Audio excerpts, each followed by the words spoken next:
Hey mga brods, Miles Powell. Dahil sa paparating na Governors Cup 2025 ang SMB, ito yung gustong kunin nila, yung 6'2" former NBA star na ito dati sa Philadelphia 76ers. Ngayon kasalukuyan naglalaro sa Qingdao Eagles sa CBA. Well, ito talaga yung pinaka natumatak na import mga kabros na nakalaban ng Barangay Nebra San Miguel noong 2023 dahil ito yung naging guest team dito sa PBA na import ng Bay Area Dragons. So, ito pong si Miles Powell kasi isa sa mga naging kaibigan na rin nito sa SMB. Ito pong si Chris Ross, 'di ba? Kung natatandaan nyo, way back 2023 or 2024 na sinabi na ni Chris Ross kung ito yung magiging coach na ng SMB, isa sa mga import na kukunin niya, ito pong si Miles Powell. Yes, mga kabrods. Grabe rin kasi sa tagal rin nito na naglaro sa PBA, talagang naging kaibigan na niya si Chris Ross dito. Pero ito nga, naging assistant coach na ito pong si Chris Ross sa SMB. Tapos, pwede na niyang kunin. Ito pong si Miles Powell. Possible ito mga kabrods. Magaling din naman na ito pong si Miles Powell. Sa Governors Cup kasi, height limit natin 6'6", 6'2". Itong si Miles Powell, point guard position ang laruan nito. Legit scorer, legit NBA player, legit NBA starter pa ng 76ers. Ewan ko lang bakit hindi ito ulit na offeran. 2022 na. Yung pinakahuling pinaglaruan niya yung NBA nung 76ers mga kabrods. Dito kasi sa SMB, hindi mo naman na din kailangan ng mga 6'6" na pang ilalim mga kabrods. Kailangan mo lang din yung mga scorer na katulad nito ni Miles Powell na point guard, kayang stretch yung floor, kayang magmando, kayang umiscore, and ito, consistent din man. Ito pong si Miles Powell, ang daming pinahanga nito dati nung naglaro ito sa PBA as guest team nila, yung Bay Area Dragons. Siya yung import doon mga kabrods. Tapos si Andrew Nicholson din yung isa. Pero ito pong si Miles Powell talagang pinaka showtime maglaro mga kabrods. Napahanga, mapa-artista, mapa-fans ng Hinebra, ng championship. Talagang napahanga dito kay Miles Powell.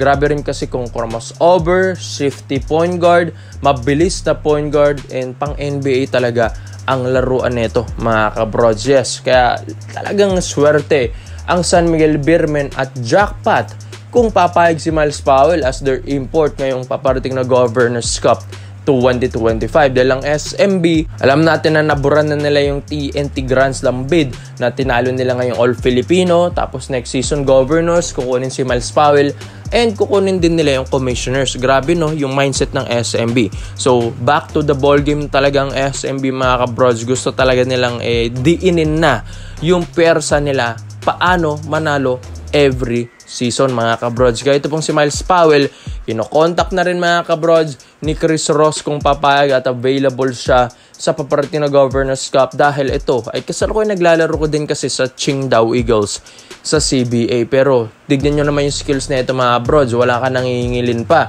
Kumbaga parang meron kang super import and para kang merong CJ Perez na 3-player ka druple yung galing mga kabrods. Kaya ito, maganda kung point guard ang makukuha naman ng SMB. Wag na yung mga puro 6'6" na pang ilalim mga kabrods. Ito, mas okay ito. Yung legit scorer, mainit sa tres, mainit sa jumper, mabilis na point guard. And ito, sina Junmar, sina Tautuwa na ang bahala dyan sa ilalim dahil kayang-kaya rin naman nila yung mga import na 6'6" na yan.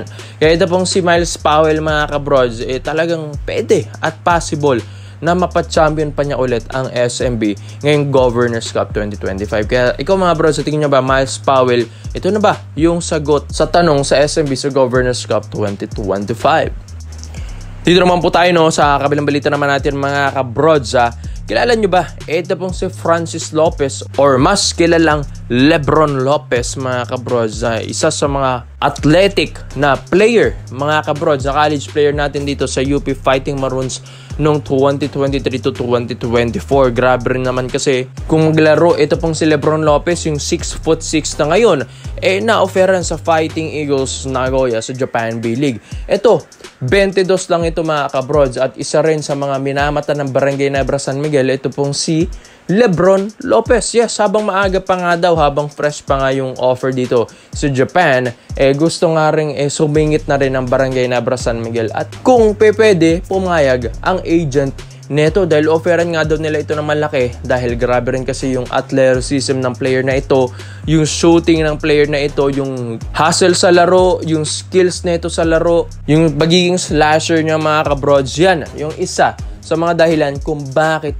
malakas ang isang Lebron Lopez. Kaya nga tinawag itong Lebron dahil grabe rin kung dumakdak, pang Lebron James din talaga mga kabrods. Kaya ito, gustong kunin ito ng Ginebra dahil 22 anyos lang din kasi ito pong si Lebron Lopez. So nagawa na nila dati yan kay RJ Barrientos na dating nasa B-League. Tapos ito, napunta na ng PBA dahil draft ng Barangay Ginebra San Miguel del Oferan nga daw ito ng sobrang laki. Kaya ganito rin ang gusto gawin nila kay Lebron Lopez dahil magiging maganda ito sa Ginebra.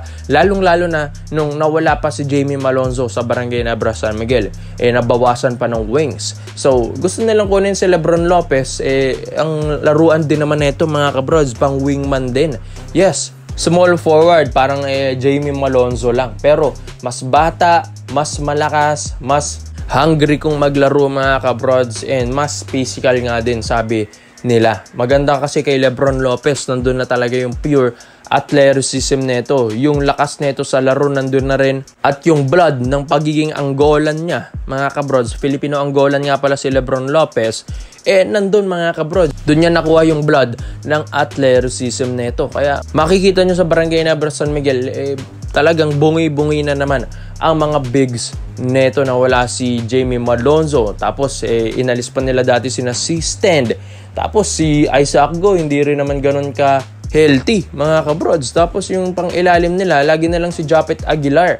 So wala nang tutulong na naman kay Japet dahil yung kukunin nilang import sa Governors Cup, si Brownlee na naman na 6'6 lang ang height. So bugbog din sa ilalim ito pong si Japet Aguilar. So kailangan din talaga ng mga matatangkad na player ng Barangay Ginebra San Miguel. Kaya ito pong si Lebron Lopez, worth it ito mga kabrods kung kukunin ng Ginebra. Nandito na lahat mapa-shooting, mapa-athleticism, yung taas nito tumalon, dunker, tapos yung physicality nito sa laro, yung depensa nito sa laro na andon na rin. Kaya ito, maganda ito para sa programa ng Barangay Ginebra San Miguel kung makukuha nila at ma-o-offera nila kung talagang masisilaw si Lebron Lopez sa mga milyones kada buwan na offer ng Ginebra, talagang papayag ito, lalong-lalo na yung agent na ito.